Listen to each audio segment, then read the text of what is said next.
안녕하세요. 시댁과 연까지 끊었음에도 결국 이혼을 하게 되었습니다. 돈 얼마 때문에 천륜을 끊어낸다며 저 혼자만 세상 나쁜 년 취급을 받고 있었어요. 그래도 남편만 내 편이라면 당장은 그렇더라도 시간이 지나면 오해를 풀 기회가 오리라 믿었죠. 그런데 남편도 저를 돈에 미친 사람으로 보고 있었다는 걸 알게 되었네요. 설마 제가 정말 돈 얼마 아까워서 그랬다면 정말 말을 안 하겠는데. 좋은 사람이라 믿었건만 팔이 안으로 굽는 건지 핏줄은 못 속이는 건지 남편 또한 자기 가족들과 별반 다를 것 없는 사람이었습니다. 그래서 결국 이혼을 결정했어요. 어차피 이렇게 될 거 시댁과 연을 끊는 게 아니라 그때 아예 이혼까지 해버릴 걸. 괜히 저만 중간에서 남편과 그 가족들 이간질한 사람이 돼가지고 욕이란 욕은 다 먹고 그리고 나서 이혼까지 하게 되었네요. 남편은 결혼정보회사를 통해 만나게 되어 그렇게 결혼까지 하게 되었습니다. 주변 사람들을 통해 소개받아서 이거 재고 저거 재고 하면서 눈치게임 하듯이 자기가 가진 거 하나 보여주고 내가 뭘 얼마나 갖고 있는지 하나 알아내고 그런 식으로 서로 간보고 재고 그러는 것보다 그냥 처음부터 오픈할 수 있는 거 죄다 오픈하고 만나는 게 오히려 감정 소모도 적고 시간 낭비도 덜하지 않나 하는 생각이었습니다.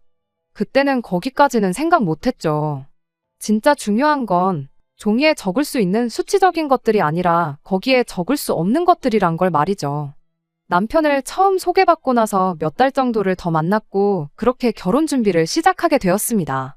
남편 자체만 두고 보면 조건도 저랑 비슷했고 시부모님 또한 괜찮은 분들이셨어요.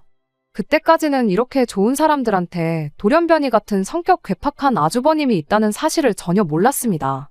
한참 결혼 준비를 하던 시기 양가에 인사드리고 상견례 마친 지 얼마 지나지 않아서 시모가 저만 혼자 따로 불러내서 혹시 결혼 자금으로 얼마나 모아놓았는지 그런 걸 물어왔어요. 어차피 결정사 통해 만나면서 남편은 이미 대충 제 재산이 어떻게 되는지 알고 있던 상황이라 시어머니한테 숨길 것까진 없다 생각했습니다. 그래도 알려드리면서 이건 왜 물으시냐고 물어봤어요. 시어머니는 남편이로 있는 아주버님이 아직 미혼이라 그렇다며 너네들 결혼하는데 크게 지원을 못 해줄 것 같아서 둘이 합쳐 얼마나 있는지 알고 싶어 물어본 거라고 대답하셨죠. 원래는 두 자식들 나이 순으로 먼저 결혼을 시키고 싶었는데 아주버님이 결혼을 안 하는데 그렇다고 동생인 남편까지 노총각으로 살게 할 수는 없으니 결혼을 허락해 준 거랍니다. 그런데 그 와중에 동생 결혼한다고 큰 돈 지원해 준 걸 아주버님이 알면 집안 분위기가 안 좋아질 것 같아서 그러는 거라는 말과 함께요. 애초에 30 넘어서 하는 결혼이었다 보니 경제적으로 부족한 건 없었어요. 남편도 저랑 비슷한 조건의 사람을 소개받은 거다 보니 더더욱이 그랬고요. 업체까지 가입해가며 결혼 준비를 시작한 건데 굳이 언제 할지도 모를 아주버님 결혼 때문에 돈 얼마 지원받자고 결혼을 미룰 이유가 없었습니다.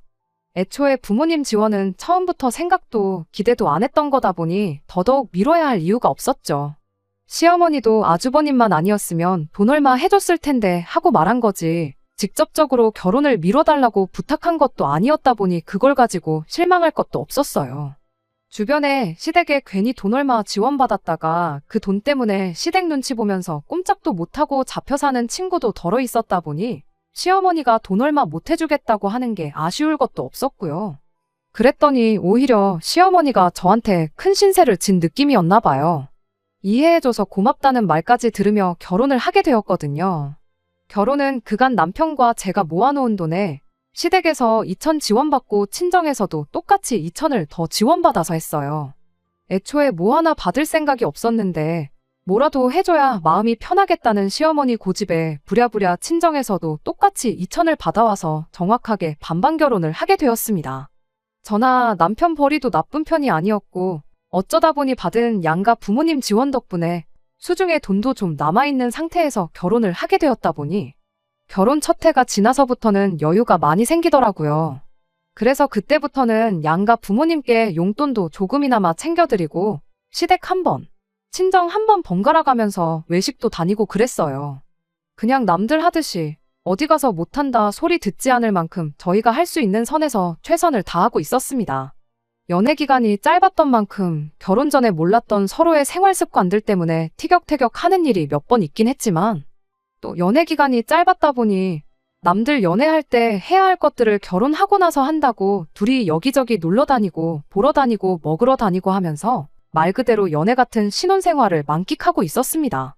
그렇게 나름 괜찮은 결혼 생활을 보내고 있던 와중 노총각이던 아주버님이 끝내 결혼을 하게 되면서 전에는 생각도 못했던 문제들이 하나둘씩 생겨나기 시작했습니다. 말씀드렸다시피 결혼 전에는 아주버님에 대해 알 방법이 없었어요. 그냥 남편이로 형이 한 명 있다. 어머님이 결혼 전에 말해준 대로 아직도 결혼을 못했다. 그 정도 알고 있는 게 전부였지요. 사람이 참 변변찮고 별로인 사람이라는 걸 알게 된 건 결혼하고 나서였습니다. 시부모님 모시고 외식 다니면서 아주버님도 항상 자리에 함께 있었어요. 초반 몇 번의 자리에서는 아주버님이 아무 말도 안 하고 식사만 같이 하고 그러는 시기였는데 하루는 분위기가 좋아서 식사하다가 술을 조금 마시는 자리가 있었습니다.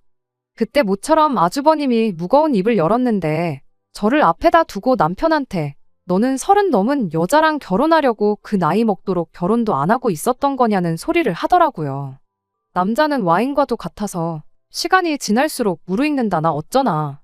결혼이 늦은 만큼 능력이 되는데 왜 굳이 비슷한 또래의 여자랑 결혼을 했느냐 하면서 남편이 마치 잘못된 선택을 했다는 듯 이야기를 하는 겁니다. 남편이 뭔 말을 그렇게 하느냐고 제 눈치를 보면서 애써 화제를 돌려보려고 했어요. 서로 마음도 맞고 사랑도 하게 되었으니 결혼한 거 아니겠냐. 나이가 뭐가 중요하냐고. 마음 맞는 사람들끼리 행복하게 사는 게 좋지 하면서 말을 하는데 또 그 아주버님이라는 인간이 한다는 소리가 글쎄 업체 통해서 결혼했으면서 사랑은 무슨 사랑이냐고 하는 겁니다. 설령 정말 사랑에 빠져서 결혼을 했다 한들 저를 사랑했으면 더더욱이 나이 많은 저랑은 결혼을 했으면 안 되는 거였다고 그딴 소리를 하는 거 아니겠어요? 뭐 어디 연구 결과에 따르면 남자가 생물학적으로 여자보다 수명이 10년은 짧다는 말 못 들어봤냐입니다. 나이 또래가 비슷하니까 가도 남편이 먼저 갈 텐데 그렇게 되면 네 사랑하는 와이프 혼자 다 늙어가지고 독수공방 시키는 꼴이 아니냐고요. 그리고 너는 너대로 너 죽고 나서 마누라 쓸 돈을 남겨놔야 되니까 노후도 아끼면서 살아야 되는 거 아니겠냐고. 못 빠지게 일해서 제대로 돈 한 번 제대로 써보지도 못하고 그렇게 죽을 거 아니겠냐 하는 말도 안 되는 소리를 해대는데 정말 그때 그 말이 취중진담이던 술 때문에 나온 실언이던 간에 상종할 사람은 아니구나 싶었습니다.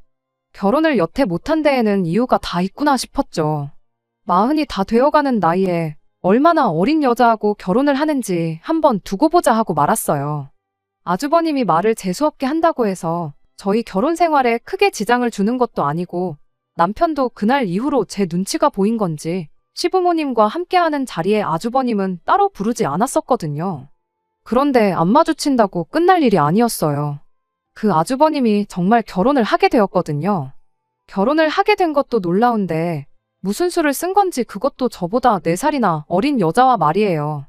그 여자는 전생에 무슨 죄를 지어서 저런 인간하고 부부의 연을 맺게 된 건가 싶었는데 겪어보니 불쌍하다고 생각할 가치도 없는 그런 사람이었어요. 집신도 짝이 있다더니 둘이 짝짝꿍이 맞으니까 결혼을 한 거지 괜히 한 게 아니구나 싶었죠. 아주버님한테 속아서 결혼한 것도 아니고 뭐 동정할 가치도 없는 똑같은 족속이었습니다. 저보다 어리다고 해서 제가 뭐 형님 대접을 안 해주고 무시할 생각이 있던 것도 아니었어요. 그런데 첫 만남부터 기선제압을 하려는 건지 저한테 되도 않는 기싸움을 걸어오더라고요. 인생을 어떻게 살아왔는지 그 경험이 중요하지 나이가 전부는 아니라는 둥 하면서요. 딱히 직업도 없으면서 인생의 경험을 논하는 게 어이없긴 했지만 둘이 똑같은 것들이라 생각하니 열받을 것도 없었습니다. 아주버님 결혼 전에 안 보고 지냈던 것처럼 아무 교류 없이 지냈으면 참 좋았겠다 싶었지만 애석하게도 아주버님도 가정을 꾸리게 된 만큼 시부모님을 만날 때마다 함께 자리를 하게 되었습니다. 여기에 인연전연 하면서 쓸 수는 없으니 일단은 형님이라고 쓰기는 할게요. 아무튼 그렇게 몇 번 정도 시부모님과 함께 자리를 갖다가 알게 된 건 이 형님이라는 사람이 다른 것보다 맏며느리 욕심이 있다는 사실이었습니다. 저한테는 대수롭지 않은 일이었어요. 그동안 아주버님이 혼자였다고 해서 제가 맏며느리 노릇을 했던 것도 아니고 그게 뭐 엄청난 벼슬자리라고 나서서 제가 하고 싶은 생각도 없었죠. 용돈 드리고 외식하고 그랬던 거야. 여유도 좀 있겠다. 그리고 가족이니까 친정도 똑같이 챙기니까 했던 거지. 딱히 시어머니 사랑을 독차지하고 싶어서 그랬던 것도 아니었고요. 그런데 아주버님이 보기엔 그간 제가 시부모님께 잘했던 게 다 맏며느리 노릇하면서 이쁨 받으려고 그랬던 것처럼 보였던가 봅니다. 결혼도 안 했으면서 그딴 생각을 하다니 참 어이가 없었죠. 아무튼 제가 그렇게 느낀 이유가 뭐냐면 그 형님이라는 사람이 제 일거수일투족을 견제를 하고 동시에 자기가 잘했다 싶은 일에는 그렇게 생색을 냈기 때문이에요. 말씀드렸다시피 맏며느리 자리에 별로 욕심도 없고 오히려 그 귀찮은 거 대신 해주면 고마울 따름이었는데 문제는 그 생색을 내 돈으로 내려던 게 문제였어요. 아주버님네 결혼하고 처음으로 세 식구가 같이 모여 외식을 했던 날이 있어요. 그간 아주버님네 집들이 등등해서 거의 집에서 모였다 보니 그렇게 세 식구가 외식을 한 건 그날이 처음이었죠. 식사가 마무리되어 갈 때쯤 누가 시키지도 않았는데 형님이 오늘은 자기가 사겠다며 혼자 가서 계산을 하고 오더군요. 식사 마치고 나서 집에 도착한 뒤 형님한테 덕분에 잘 먹었다고 톡 하나 보냈죠. 그런데 제 톡에 형님이 답장을 하기를 총 40만 원이 나왔으니 절반인 20만 원을 보내라며 자기 계좌를 적어 보내는 거 아니겠어요? 20만 원이 아까워서 그러는 게 아니라 같이 낼 거면 처음부터 같이 내자고 하던가 하지. 자기가 쏘겠다고 자리에서 있는 생색은 다 내놓고는 집에 오자마자 절반을 내라고 하니 어이가 없었습니다. 제가 핸드폰을 보면서 콧방귀를 뀌고 황당해하고 있으니 남편이 그런 저를 보고 뭐 무슨 일인데 하고 물어보더라고요. 그래서 남편한테 황당하다고 이것 좀 보라고 형님이 지가 쏜다더니 뒤에서 돈을 달라고 한다 하고 이야기를 했는데 남편은 그래도 절반 내는 게 어디냐 반반씩 냈다 생각하면 억울할 것도 없지 않냐면서 그냥 그 돈 보내주라고 하더라고요. 그래서 안 그래도 돈 보내려고 생활비 통장에서 20만 원 옮기는 중이다 했더니 남편이 화들짝 놀라더니 40만 원이나 나왔냐고 물가가 올랐다더니 정말 엄청 올랐구나 하고 대답을 해왔습니다. 그날 외식한 곳이 저랑 결혼하기 전에 아주버님까지 같이 해서 네 식구가 자주 가던 집이었답니다. 보통 넷이서 가가지고 배 터지게 먹고 와도 20만 원 정도 냈고 술 같은 거 마셔서 좀 더 많이 나오는 날에는 25만 원 정도밖에 안 나왔었대요. 아무리 형수님도 계시고 저도 있어서 입이 두 개가 늘었다고 한들 여자 둘이서 먹어봐야 얼마나 먹는다고 거의 2배 가격을 지불하고 왔으니 남편 입장에선 놀랄 수도 있는 일이었죠. 거기가 엄청난 맛집도 아니고 그냥 가성비가 좋아서 자주 다니던 곳이었는데 전에 다녀왔던 만큼 배부른 느낌도 안 들고 이제 가격까지 그렇게 비싸버리면 더 이상 거기에 갈 이유가 없는 것 같다면서 다른 집을 찾아봐야겠다고 한마디 하고 말더군요. 저도 처음엔 물가가 올랐다니 정말 올랐는가 보다 그렇게 생각하려고 했는데 가만 두고 보자니 어딘가 자꾸 찜찜한 기분이 들기 시작했어요. 그래서 돈 보내기 전에 형님한테 다시 톡을 보냈죠. 혹시 영수증 좀 볼 수 있겠냐고요. 그랬더니 형님이 답장은 안 하고 저한테 전화를 걸어서는 지금 사람 의심하는 거냐고 짜증을 내는 거 아니겠어요? 물론 찜찜해서 영수증을 보여달라고 한 건 사실이지만 형님한테는 그런 게 아니고 우리 남편 말이 원래 자주 가던 집이고 돈이 그만큼 안 나왔었다길래 가격이 얼마나 오른 건지 한번 보려고 그런다 대답했죠. 많이 올랐으면 앞으로 거기 말고 다른 집을 찾는 게 좋을 것 같아 그러는 거라고 그렇게 말했더니 형님이 요즘 누가 계산하고 영수증을 받아오냐고. 가격 같은 거 인터넷 찾아보면 다 나오는 건데 뭘 영수증을 보여달라고 하느냐 짜증을 내는 거예요. 그래서 그냥 알겠다고 말하고 그럼 말 나온 김에 카드에서 얼마 빠져나갔는지 그거 내역 좀 보내달라고 했어요. 가만 생각해보니까 고기가 1인분에 얼마에서 끝자리가 1,000원 단위가 아니라 900원으로 끝나지 않았었냐고. 절반씩 내는 거 100원 단위까지 정확하게 계산해서 드리고 싶다 그렇게 말했더니 또 혼자 성질을 부리면서 현금으로 계산했으니 카드 내역은 없다고 혼자 또 전화기 너머로 방방 뛰는 겁니다. 자기가 설마 몇백 원 더 받아먹으려고 이러는 것 같냐며 손해를 봐도 자기가 손해보는 거고 몇백 원 그거 자기는 신경도 안 쓰니까 걱정 말라더니 그냥 돈이나 보내라고 혼자 짜증만 있는 대로 내고는 전화를 끊어버리대요. 일단 제가 형님이 카드 긁는 모습을 봤는데도 굳이 현금 계산을 했다 하고 영수증도 없다 하고 하면서 얼마 나왔는지 숨기는 걸 보니 적어도 40만 원이 나와서 20만 원을 달라는 건 아니겠구나 싶더군요. 인터넷에 검색까지 해서 메뉴판 사진이 있는 걸 남편한테 보여줬더니 가격이 하나도 안 올랐고 그대로라고 하는 겁니다. 남편한테 이거 형님이 우리 돈 떼어먹으려는 거 아니냐고 했더니 설마 몇만 원 가지고 그러겠냐고. 가격이 그대로라도 물가가 오르면 양을 줄이는 가게들도 있지 않냐며 필시 그래서 그런 걸 거라고. 얼마 되지도 않는데 이걸로 일 만들지 말고 그냥 그 돈 보내주고 이만 끝내라고 하는 거예요. 사람이 싫어서 그런 건 맞지만 이걸 물고 늘어지는 게 저도 똑같이 유치한 사람이 되는 거 아닌가 싶어서 그날은 그냥 그 돈 보내주고 말았습니다. 그 뒤로 찾아온 게 어버이날이었는데 그때도 마찬가지였어요. 형님한테 연락이 왔는데 어버이날 두 분 드릴 선물을 반반씩 같이 내서 사면 어떻겠냐고 하더니 톡으로 인터넷 쇼핑몰 링크를 2개 보내더라고요. 아버님 드릴 겨울 잠바랑 어머님 드릴 무스탕 이렇게였는데 뭐 5월에 겨울옷을 사드리느냐 했더니 원래 이럴 때 사야 저렴하게 사는 거 모르냐며 저보고 헛똑똑이라고 하더군요. 각각 아버님께 40만 원, 어머님께 80만 원 정도 했는데 제가 느끼기에 싸게 사는 느낌이 들지도 않았어요. 일단 알겠다고 하고 혹시나 싶어서 똑같은 옷을 인터넷에 검색해봤는데 형님이 보내준 쇼핑몰은 수많은 쇼핑몰 중에서도 가장 가격이 비싼 곳 사진을 찍어서 보낸 거였더라고요. 뭔가 느낌이 쎄하더니 역시나였죠.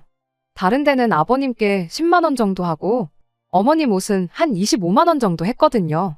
그래서 형님한테 다시 전화를 걸어 다른 데서는 다 가격이 훨씬 저렴한데 너무 안 찾아보신 거 아니냐 그렇게 물었더니 말하기를 그런 데 거는 다 짝퉁이라서 가격이 싼 거라고 저보고 뭘 모른다는 식으로 말을 하는 겁니다. 뭐 명품도 아니고 일반 브랜드의 짝퉁까지 있는가 싶어서 그러시냐 하고 그냥 시부모님 선물은 각자 알아서 하자고 했어요. 저희는 그냥 작년에 했던 대로 두 분께 각각 50만 원씩 드리겠다 말하고요. 형님은 끝까지 선물을 같이 사서 하는 게 더 싸게 먹히는 거 모르냐면서 저한테 어떻게든 60만 원을 받아가려 했지만 그냥 그런 건 각자 알아서 하자고 말하고 전화 끊어버렸습니다. 안 봐도 형님 꿍꿍이가 뭔지 눈에 다 보였거든요. 저한테 60만 원 받아가서 제 돈으로 선물 사서 같이 했다고 시부모님한테 생색내고 남은 돈은 남은 돈대로 자기가 챙길 거라는 게 안 봐도 뻔했어요. 그나마 최저가로 자기 돈 35만 원 쓰는 것도 아쉬웠는지 정작 어버이날 되니까 시부모님한테 직접 쓴 손편지랑 손수건 하나씩 선물로 가져왔더라고요. 그 와중에도 선물은 정성이 중요하다면서 현금 선물은 너무 뻔해서 싫지 않냐며 또 자기가 두 분 어울리는 색깔로 열심히 골랐다고 온갖 생색은 다 내는데 참 웃기지도 않았습니다. 그래도 그게 다 심증뿐이었지. 형님이 제 돈을 어떻게 삥땅을 쳐서 시부모님께 생색을 내려고 한다는 사실을 입증할 방법이 없었어요. 남편은 항상 형님네한테 너무 적대적인 거 아니냐며 좋은 마음으로 그러는데 제가 너무 색안경을 끼고 본다는 식으로 말을 하고는 했거든요. 남편이 직접 그 인간들이 무슨 속셈으로 저러는지 직접 알려주고 싶은 마음이 가장 컸던 것 같아요. 그러다 어느 날 기회가 찾아왔습니다. 아주버님네가 결혼을 하고 처음 맞는 시아버지의 생신을 며칠 앞두고 있던 언젠가였어요. 평소 하던 대로 두 분 모시고 외식을 다녀올 생각에 주변에 적당한 맛집을 찾고 있던 중이었죠. 그때 때마침 형님한테서 전화가 걸려왔습니다. 이번엔 또 선물로 뭘 같이 반반씩 내자고 할지 생각하고 있었는데 그게 아니고 작년 아버님 생신에는 제가 뭘 했느냐고 물어보더라고요. 그래서 안경 하나 바꿔드리고 밖에 나가서 외식하고 왔다고 대답을 했죠. 제 대답에 형님은 갑자기 며느리의 도리에 대해서 일장연설을 늘어놓기 시작했어요. 한마디로 줄이자면 너는 정성이 없다. 그냥 무조건 돈으로 때우려고만 한다 하는 소리였죠. 그러면서 한다는 소리가 이번 아버님 생신이 자기가 결혼하고 처음 맞는 집안 행사이니만큼 자기는 직접 자기 손으로 아버님 생신상을 차려드리겠다는 소리를 하더라고요. 저한테 무슨 대답을 듣기 위해 전화까지 한 건지 모르겠어서 그러시냐고 참 대단하다고 마음에도 없는 칭찬 한마디 해주고 열심히 준비하시라고 응원까지 해주고 전화를 끊으려고 했어요. 맛집 찾는 것도 일이었는데 저한테야 번거로운 일거리 하나 줄어드는 거나 마찬가지라 좋을 것도 나쁠 것도 없었거든요. 그런데 형님이 전화를 안 끊고 가만히 있더라고요. 할 말 다 하셨으면 전화 끊겠다 하고 통화 종료 버튼을 누르려는데 난데없이 저한테 돈을 보내라는 겁니다. 그 말에 저한테 뭐 맡겨놓은 거 있느냐고 바로 대답을 했죠. 그랬더니 그게 아니고 자기가 장 봐오고 음식하고 그런 건 다 할 테니 저는 재료값을 내라는 소리를 하더라고요. 다짜고짜 돈부터 보내라니 저 인간이 무슨 속셈으로 저러는가 대번에 눈치를 챘어요. 그래서 제가 형님한테 이렇게 말했습니다. 방금 전까지 저보고 정성이 부족하다고 며느리의 도리에 대해서 설명하지 않으셨냐고. 그런데 이번에도 또 돈으로 때우라는 소리를 하는 거냐고요. 돈까지 내놓고 정성 없는 며느리 취급받고 싶지는 않으니 재료값도 반반씩 내고 나도 같이 음식하는 거 도와드리겠다고 했죠. 이왕이면 장 보는 것도 같이 하자고, 수고를 똑같이 해야지 괜히 뭐 하나 덜 해가지고 정성 부족한 며느리가 되고 싶지는 않다고 계속 형님 속을 긁어댔어요. 그 와중에 잔머리는 얼마나 잘 돌아가는지 아버님 생신 당일에 깜짝 파티를 열 생각이라고, 준비는 같이 한 걸로 할 테니까 그런 부분은 걱정 말라면서 끝까지 돈만 대라는 식이었습니다. 말인즉슨 평일에는 제가 출근을 해야 하니까 음식 준비를 같이 못한다는 소리였죠. 형님이야 직장이 없으니 남아도는 게 시간이잖아요. 제가 끝까지 뭐 그럴 거 있냐고 월차 하나 써서 일 빼고 돕겠다 그렇게 말을 했더니 음식 준비할 게 한두 가지가 아니라 전날부터 준비할 거라고, 회사에서 시아버지 생신 때문에 이틀씩 일을 빼게 두지는 않을 거 아니냐면서 끝까지 자기 혼자 준비하겠다는데 그 속이 너무 뻔히 보여서 웃음도 나오지 않았습니다. 그래서 얼마나 필요하시냐고 물었죠. 형님은 대번에 한 100만 원 정도면 되지 않겠냐 이런 소리를 하더라고요. 일단 넉넉하게 예산을 잡고 남으면 남는 대로 다 돌려준다고 하는데 명절장을 봐도 그만큼은 안 나오겠다고 한마디 하려다가 참았습니다. 그냥 제가 모르는 척 쏘가 넘어가 준 거예요. 그냥 이참에 남편한테 저 형님이라는 사람이 온갖 장꾀로 우리 돈 떼어먹고 있다는 사실을 알려줘야겠다는 생각이었거든요. 그날 100만 원 보내면서 남편한테 한번 아버님 생신 돼서 보자고 그렇게 말하고 그날 하루를 넘겼습니다. 그렇게 시간이 지나 아버님 생신 당일이 되었습니다. 남편이나 저나 회사에 있었다 보니 시간을 저희 퇴근 시간 이후로 잡아놓고 모이는 건 아주버님네 집에서 모이기로 했어요. 그래도 100만 원이나 달라고 했으면 어느 정도 임금님 수라상 흉내 정도는 냈을 거라고 생각했는데 소고기는 그냥 담궜다가 뺀 건지 고기 부스러기만 둥둥 떠다니는 미역만 잔뜩인 미역국에 예산을 100만 원을 뜯어갔으면 못해도 갈비찜 정도는 한 소치 있을 줄 알았는데 누가 봐도 마트에서 데워놓고 파는 거 사왔구나 싶은 불고기가 올라와 있었고, 그나마도 밑반찬들은 반찬 가게에서 파는 것들 뿐이고 탕수육이라고 해놓은 것 또한 형님 솜씨가 아니라 누가 봐도 동네 중국집에서 파는 거 전날에 미리 식혀뒀다가 전자레인지로 데워서 낸 게 다 티가 났어요. 가짓수는 많았지만 100만 원을 다 썼다고 하기엔 장 보는데 30만 원도 안 들었을 음식들을 생신상이라고 차려냈으니 어이가 없었습니다. 그렇다고 형님 망신살 주자고 거기다 대고 내가 100만 원이나 보냈는데 이것밖에 못 차렸냐고 타박을 하기도 뭐해서 그냥 아무 말도 안 하고 가만히 있었어요. 남편도 뭔가 느끼는 바가 있는지 표정이 조금 안 좋아 보이는 모양이었죠. 그런데 시부모님이 차려진 상을 보더니 형님더러 고생이 많았다고 칭찬을 해주시더라고요. 뭐 거기다 대고 차린 게 이거밖에 없냐고 타박을 주실 분들도 아니고 그냥 그 수고를 헤아려 주시는 거구나 싶었죠. 그래도 그날 전화로 분명히 같이 한 걸로 하겠다고 돈이나 보태라고 그렇게 말까지 해놓고 정작 시어머니가 그렇게 한마디 해주신 말에는 자기가 혼자 다 했다는 식으로 대답을 하는 겁니다. 돈도 돈이지만 직접 만든 게 밖에서 사 먹는 거에 비할 수 있겠냐며 자기가 요리를 잘 못하지만 정말 정성 들여 준비한 거라면서요. 그러면서 저를 콕 집어서 동서는 일하느라 바쁘니 이런 건 맏며느리인 자기가 챙겨야 하는 거 아니겠냐며 또 생색을 내는 거 아니겠나요.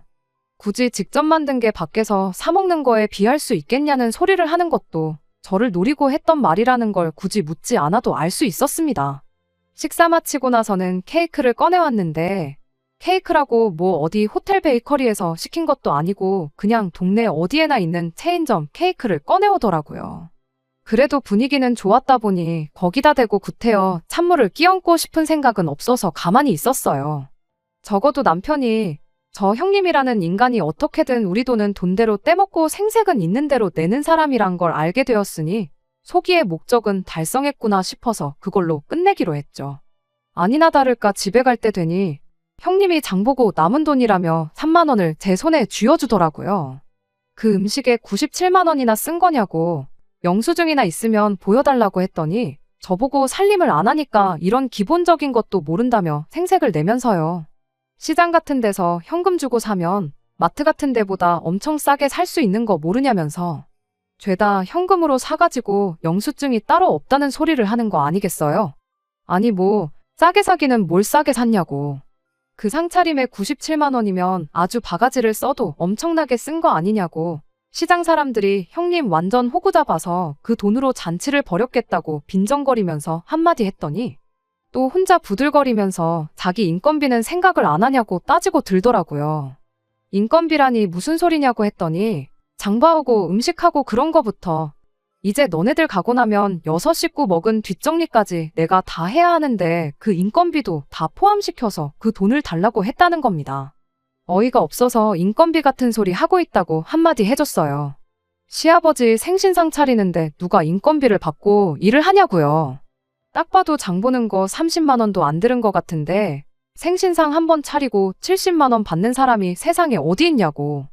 당장 내일부터 회사 그만두고 일당 70만 원씩 받으면서 생신상이나 차리러 다녀야겠다고 그렇게 한마디 했죠. 감정이 격해지기 시작하니까 서로 언성이 높아지기 시작했고 결국엔 저희가 티격거리는 소리에 시부모님까지 그 광경을 목격하게 되었습니다. 제가 그 자리에서 시부모님까지 다 같이 해서 잘잘못을 따지자는 것도 아니었고 형님의 실체를 까발려서 망신사를 주려던 생각도 더더욱 아니었습니다. 생색은 얼마든지 내도 좋지만 단지 돈 계산만큼은 똑바로 했으면 좋겠다는 취지였어요. 돈 얼마 속여가지고 내 돈 뒤로 챙기지 말라고요. 그런데 아주버님이 먼저 그깟 돈 얼마 가지고 다른 날도 아니고 아버지 생신날 이 하극상을 부리는 거냐면서 손윗동서가 자기보다 어리다고 질투나서 그러냐는 듯이 저를 몰아가기 시작하더군요. 이어서 시부모님까지 형님 편을 들어주는 거예요. 애가 잘하려고 그런 건데 돈 좀 더 내고 덜 내고 하는 게 뭐가 중요하냐면서요. 너네야 맞벌이에 돈도 잘 버니 돈 얼마 더 쓰는 거 아까운 거 아니지 않냐고. 첫째는 저희랑 다르게 외벌이라 경제적으로 쪼들려서 그러는 건데 가족끼리 그냥 좋게 넘어가면 되는 거지 이게 다 무슨 꼴이냐면서요. 아무튼 결국 그렇게 저 혼자만 돈 얼마 더 쓰는 게 싫어가지고 가족들 모인 날 분란이나 만드는 그런 사람이 되어버렸습니다. 아주버님이 참 싫었는데 그래도 그 와중에 지 마누라라고 형님 편 들어주고 마침 그때 꺼낸 그 한마디 덕분에 시부모님까지 그런 식으로 저한테 말하신 거 아닌가 싶었어요. 내 남편이 거기서 한마디라도 내 편을 들어줬더라면 적어도 그런 소리까지는 안 들었었을 텐데 싶고 실망이 이만저만이 아니었습니다. 그 뒤로는 뭐 형님네는 물론이고 덩달아 시부모님까지 보고 지내는 게 굉장히 껄끄러운 상황이 되었어요. 저는 그동안 아주버님이 결혼하기 전부터인 저희 결혼하자마자부터 나름 제가 할 수 있는 도리를 다한다고 없는 시간까지 할애해가며 시댁에 잘했다고 생각했는데 참 그간 제가 뭘 했던 건가 싶고 그런 생각이 드니 구태여 제가 나서서 이 오해를 풀고 싶은 생각도 안 들었어요. 그렇게 시댁과 연을 끊다시피 살게 된 게 그 후로 반년입니다. 그중 시어머니 생신이 있었고 명절이 한 번 있었어요. 따로 시댁에 찾아가지는 않았지만 연 끊었다고 할 도리까지 안 했다간 정말 이대로 평생 안 보고 지낼 수도 있겠구나 싶어서 딱 남들 하는 만큼만 해서 돈 얼마 보내드렸죠. 남편까지 못 가게 할 생각은 아니었는데 그래도 어떻게 저만 두고 혼자 가겠냐며 제 곁을 지켜주었습니다. 그날 내 편에 서서 말 한마디 안 해준 게 원망스러웠지만 그 후로 이렇게 정성인 남편한테 미안하고 고마운 마음이 컸어요. 그러던 중 얼마 전 형님한테서 연락이 한 통 왔어요. 무슨 바람이 불어서 전화를 한 건가 그냥 안 받아야겠다 했는데 옆에 있던 남편이 그래도 무슨 급한 일일 수도 있는데 가족끼리 무슨 일인지는 알아야지 않겠냐며 전화를 받으라고 보채더라고요. 전화 받자마자 그동안 잘 지냈니 어쩌니 그런 이야기를 꺼내는 걸로 봐서 뭐 급한 일이 있어서 그런 건 아니겠구나 싶었습니다. 별일 아니면 전화 끊겠다고 그렇게 한마디 했더니 형님이 그제서야 본론을 말하더군요. 이번에 시부모님 모시고 여행을 좀 다녀올 생각인데 여행 경비 좀 보탤 생각 없느냐면서요. 저희야 회사 일 때문에 참석하기 힘들 테고 돈만 보내주면 자기가 시부모님 모시고 여행 다녀올 거고 다녀온 김에 저에 대한 이야기도 좋게 해주겠다나요. 그러면서 자기 계좌로 돈 1,000만 원을 보내라는 거예요.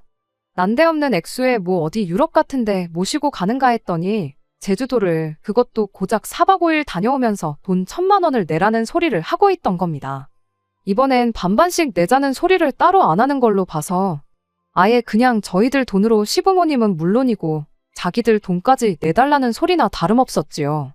그리고 설령 그렇다고 한들 4인 가족이 어디 유럽도 아니고 제주도 꼴랑 4박 5일 다녀오는데 돈 1,000만 원이 무슨 소리인가 싶어서 대번에 헛소리 하려고 전화한 거면 그냥 끊겠다 말하고 전화를 끊어버렸습니다. 그런데 옆에 있던 남편이 왜 그냥 전화를 그런 식으로 받냐면서 저한테 뭐라고 한마디 하는 거예요. 그래서 방금 저 사람이 뭐라고 했는 줄 아느냐? 시부모님 모시고 4박 5일 제주도를 다녀올 계획인데 여행 경비로 1,000만 원을 입금하란다. 그래서 헛소리 말라고 하고 끄는 거다 하고 설명을 해줬죠. 그랬더니 남편이 돈 얼마가 나오든 뭐가 중요하냐면서 그냥 그 돈 보내주고 가족들하고 화해를 하면 안 되겠냐는 겁니다. 형수님이 여행 계획 세우고 2분 모시고 다니고 하면 고생이지 않겠냐. 그리고 지난 반년 동안 어머니 생신도 안 챙겼지. 명절도 안 챙겼지. 형수님 혼자 고생했을 텐데 수고비 명목으로 돈 얼마 준다고 생각하면 아까운 거 하나도 없지 않느냐는 말도 안 되는 소리를 하는 거 아니겠어요? 남편이 가족들하고 멀어지니 조바심이 나서 저럴 수도 있다는 거 10분 이해는 하지만 차라리 그럼 그 돈 주고 가족들하고 화해한다고 생각하면 되는 거 아니냐고 단도직입적으로 말하지. 형수님이 앞으로 고생할 거, 그동안 고생할 거 따져가면서 수고비 타령을 하니 그간 고맙고 미안하고 했던 마음도 사라지고 아무리 남편이라고 해도 정이 뚝 떨어지더라고요. 그래서 미쳤냐고 언제부터 시부모님 챙기는 게 수고비 받고 하는 일이었느냐고 한마디 따졌습니다. 그렇게 따지면 아주버님 결혼하기 전에 내가 시부모님 챙기고 그랬던 거 수고비는 누구한테 청구하면 되는 거냐고요. 그랬더니 남편이 우리가 그동안 무슨 효도를 했냐고 다 돈으로 대충 때우기만 했지 않냐면서 그런 건 수고비 따질 게 아니라는 겁니다. 주둥이로만 시부모님 챙기는 척 했으면 수고비를 받는 건데 내가 그동안 그것도 모르고 내 시간 써가며 밥집 찾아내고 계산하고 그랬다고.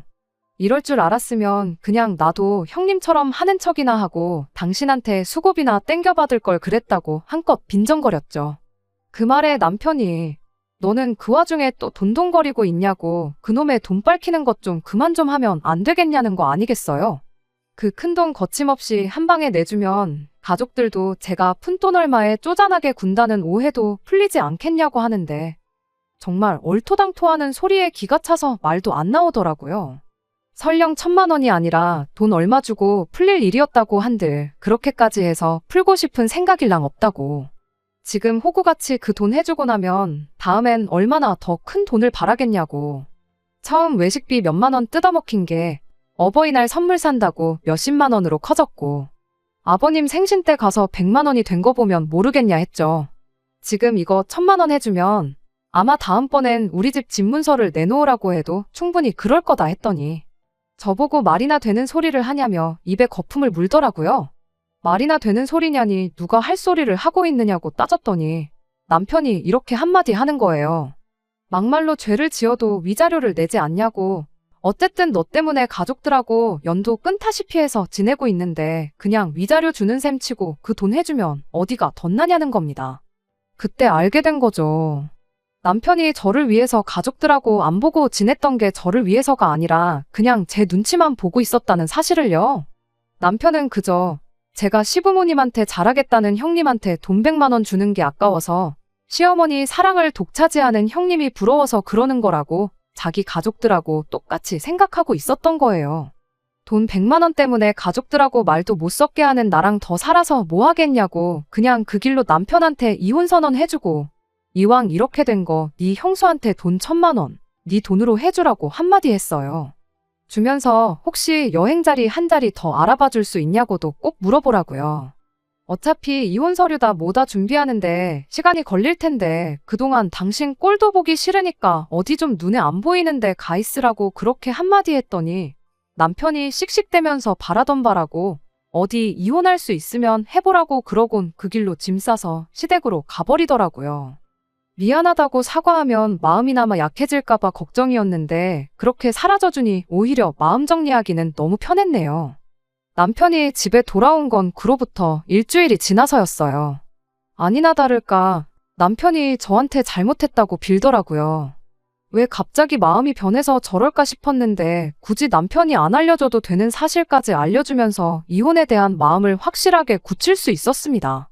시어머니가 아주버님네 결혼할 때 돈 얼마 해준 게 아니라 아예 5억 하는 신혼집을 하나 해준 걸 알게 되었대요.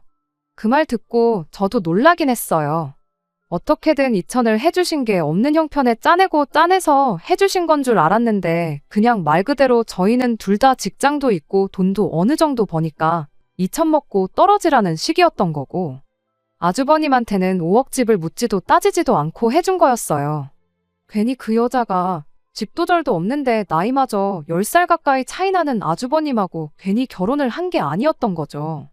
5억 집을 해줘서 시댁에 여력이 있는 건가 싶었는데 막상 보니까 시부모님은 정말 전 재산에 노후까지 털어서 그걸 해준 거였고 아주버님도 벌이가 별 볼 일 없으니 어떻게든 자기 돈 나가는 거 아껴보겠다고 조금씩 저희 돈을 뒤로 떼어 먹으려고 온갖 개수작을 벌였던 거 아닌가 싶었죠.